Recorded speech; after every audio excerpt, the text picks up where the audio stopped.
Suv yondirilganda 32,4 gram suv hosil bo'lgan. Aralashmada etanol massa ulushini toping deyilyapti masala sharti bo'yicha. Bolalar ikkita biri spirt va biri kislota bo'lgan aralashma yondirilishdan 32,4 gram suv hosil bo'ldi. Kelinglar ikki noma'lumli qilib sistema qilib ishlaymiz. Ya'ni 33-savol. Etanol umumiy empirik holatda yozaman. S2H6O mana bu sirka kislotani ham empirik holatda yozadigan S2H4O2 holatda yoziladi empiriga. Yondiramiz. Bunda karbonat angidrid hosil qiladi plus suv. Demak, reaksiyaning tenglashi quyidagicha bo'ladi. Buni ham yondirib yozib qo'yamiz va tenglab qo'yamiz jami bo'lib. Mana. Quyidagicha tenglaymiz. Ya'ni uglerodda ikkita bo'lgan uchun karbonat angidrid yoniga 2, vodorodda oltita bo'lgani uchun suv yoniga 3. Endi umumiy kislorod hisoblayman. 2 kere 2 4, bundan 3 kere 1 3, jami qo'ysa 5. Mana bu etanolda bitta kislorod ayiradigan bo'lsa 4 ta bo'ladi. 4 2 ga bo'lsak kislorod yoniga 2 tushadi demak. Karbon kislotani ham xuddi shunday hisoblaymiz. Demak, ikkita uglerod suv yoniga ham 2, 4 ta vodorod bo'lgani uchun. Jami vodorodlar 2 kere 2 4, 2 ni qo'shadigan bo'lsak 6. Bundan 2 ni ayiradigan bo'lsa 4. Buni ham 2 ga bo'lsak 2 tushadi. Demak, bolalar, dastlabki moddalarimiz massasi 36,4 gram, hosil bo'lgan suvlarimiz massasi esa 32,4 gram. Kelinglar, miqdorga o'tib olaylik. Ikki noma'lumni osonroq ishlash uchun 32,4 ni bo'lamiz suv massasiga. Ya'ni 10 32,4 bo'lamiz 18 ga. Bo'linglarchi? 1,8 mol. Bolalar miqdorda hisoblaylik. Osonroq ishlaymiz ikki noma'lum sistemani. Demak, bolalar, qaranglar, mana bunda etanolda kislorodni oldiga 3 qo'yiladi.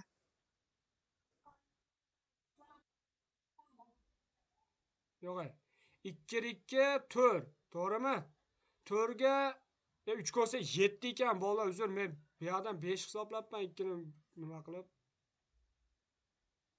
Mayli, shart ham emas edi, endi mayli. Xo'p, 2 kere 2 4, 4 ga 3 ni qo'shadigan bo'lsa 7, 1 da ayiradigan bo'lsa 6, 2 ga bo'ladigan bo'lsa 3, mayli.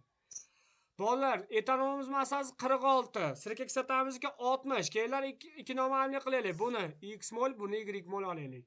1 ga 3 mol kirishyapti. 46siga qancha kirishadi demak? 1 ga 3 kirsa x moliga yana 3x holatda kirishadi. Xo'p, mana bu ham 1 ga 2 holatda hosil bo'lyapti. Ya'ni y moliga 2y hosil bo'ladi. Demak, ikki noma'lumli sistema qo'yamiz. 3x plus 2y teng 2y holatda yozib. 2y teng 1,8, 46x plus 60y teng bo'ladi 32,4 ga. Yo'q, dastlabki modda massasini hisoblaymiz bunda 36,4 ga. Xo'p, x bilan y topasizlar bolalar. Bunda miqdor kelib chiqadi va massalarni ko'paytirib mas'ulni topamiz. Xo'p, bolalar, menga etanol so'rayapti. X topib beringlar-da. 0,4. Y kerak emas. Ko'paytiringlar 46 ga. 8,4. Bolalar, dastlabki aralashmamiz 36,4 edi. 36,4imiz 100% deb olsak, 8,4 dan qancha hisoblaymiz? Mas'ul kelib chiqadi. 18,4 mi? 50,54%. Qancha deb hisoblaylarchi? 50,54 yoki mana javobimizda 50,5 beryapti. Mana javobimiz D bo'ladi. Tushundinglarmi? Keyingisi, hurmatli abituriyentlar, eterifikatsiya jarayonida hosil bo'ladigan mahsulot qanday nomlanadi demak? Murakkab efir bilan suv. Xo'p, keltirilgan moddalar qaysilarining molekulalari o'zaro vodorod bog'lanish bilan birika oladi deyilyapti. Qaysilar bo'ladi? Vodorod bilan birikish hosil qiladigan bo'lsa, Shimoliy kislotada bo'ladi. Keyin sirka kislotada bo'ladi.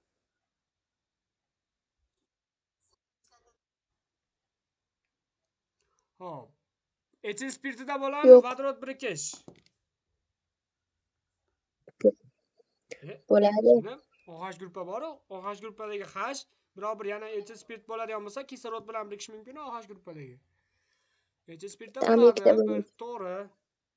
Xo'p, ikkida suvda bo'ladimi? To'ppa-to'g'ri. Bolalar, to'g'ri aytdinglar. Amyakda bo'lmaydi xolos. Mana, amyachka vola kislorodi yo'q. 2 4 1 2 4 javobimiz Bobur bo'ladi. 36 xuddi shunga o'xshash.